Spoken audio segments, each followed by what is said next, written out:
সুকান্ত মজুমদার অবান্তর অভিযোগ করছেন, তারা আসলে ভয় পাচ্ছেন।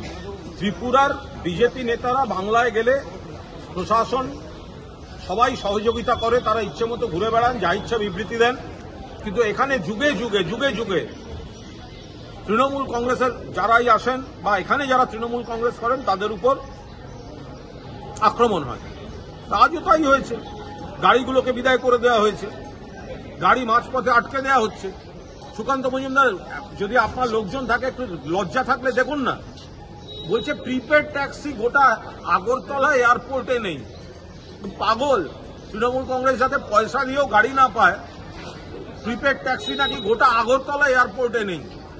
সামনের জায়গায় গিয়ে জুলুম করা হচ্ছে, গাড়ি দেওয়া যাবে না, অটো দেওয়া যাবে না, যে গাড়ি এসছে সেগুলোকে ভাগিয়ে দেওয়া হয়েছে। ফলে সুকান্ত মজুমদার, মনে রাখবেন যে আপনারা পশ্চিমবঙ্গে মানুষের দ্বারা প্রত্যাখ্যাত, আর ত্রিপুরার মানুষ ত্রিপুরার সার্বিক উন্নয়নের জন্য মমতা বন্দ্যোপাধ্যায়ের মডেলকেই চায়।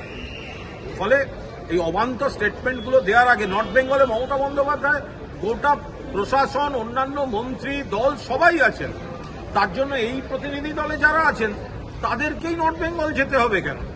আর আপনাদের মতো ত্রাণ সামগ্রী ছাড়া জলে নেবে ছবি তুলতে, ফটোশুট করতে তৃণমূল যায় না। তৃণমূলের মুখ্যমন্ত্রী, তৃণমূলের দলের নেতারা যান, মানুষের পাশে থাকবে।